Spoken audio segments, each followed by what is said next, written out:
आपल्यासोबत शिवसेनेचे आमदार संजय शिरसाट आहेत।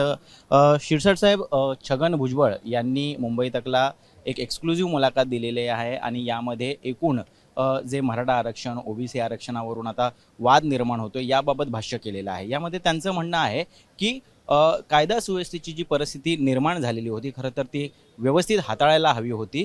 कुठंतरी पोलिसांचं मनोबल जे आहे यामुळे कमी झालेलं आहे, खच्चीकरण झालेलं आहे। परंतु मुख्यमंत्री यांच्या नेतृत्वाखाली मी काम करतोय आणि ते जर म्हणतील बाजूला व्हा तर मी बाजू व्हायला सुद्धा तयार आहे।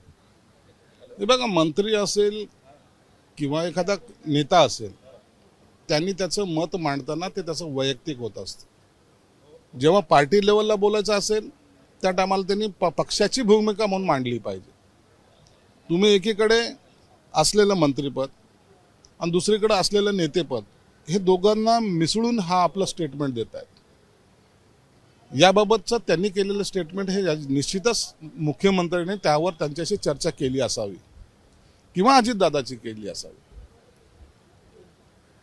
जी परिस्थिती उद्भवली होती, पोलिसांचं मनोबल खच्चीकरणाचा, तो तसा भाग नाही। हे दोन्ही साईड पाहावं लागतं। ते तिथलचे असलेल्या सर्वसामान्यांवर लाठीचार्ज का झाला किंवा मग त्या लोकांनी जर दगडफेक केली ते का केली, ह्या सगळ्या गोष्टी ज्या आहेत याचा खऱ्या अर्थानं चौकशी चालू असते।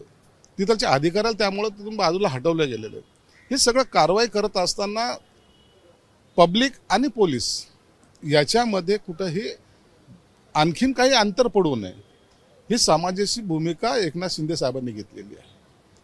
पण आमदारांना गावबंदी करण्यात आली, आमदारांची घरं जाळण्यात आली, या संदर्भात पोलिसांचं नेमकं काय चुकलेलं आहे याबाबत त्यांनी कॅबिनेटच्या बैठकीत सुद्धा मुद्दा उपस्थित केला, परंतु कोणीही यावरती चर्चा केली नाही। उपमुख्यमंत्री देवेंद्र फडणवीस असतील किंवा अजित पवार असतील, दोघाही नेत्यांनी यावरती भाष्य केलं नाही। हे बघा, एखादं आंदोलन जेव्हा मोठ्या प्रमाणात पेटलं जातं त्यावेळेला असलेला जनमानसाची भावना, आता एखादा आमदार विधानसभेचा जर आमदार असेल तो किंवा विधान परिषदचा असेल, त्या मतदारसंघाचा तो आमदार असतो। ग्रामीण भागामध्ये 200-250 गावं असतात। गावबंदी केल्याचा अर्थ काय, तो त्याच कोणत्या तरी गावातला असणार आहे, परंतु त्या लोकांची भावना समजून घेणे हे आमदाराचं काम असतं। म्हणून आमदारांनी त्यांना कधीही विरोध केला नाही। ठीक आहे, तुमचं आंदोलन आहे बाबा, नाही येणार आम्ही, चला तुमचं आंदोलन चालू द्या, ही समाजाची भूमिका घेतली होती। म्हणून त्यात काही चुकलेलं नाही। आणि ह्या गोष्टीचा एवढा भाव करायचं कारण काय? आंदोलनानंतर काय कुणाचं तुम्हाला असं कुठं आढळलं का? जर बीडच्या 1-2 घटना सोडल्या, फक्त बीडमधल्या, त्या बीडमधल्या घटना सुद्धा त्याचं समर्थन कोणीही केलेलं नाही। इवन जरांगे पाटलांनी केलं नाही।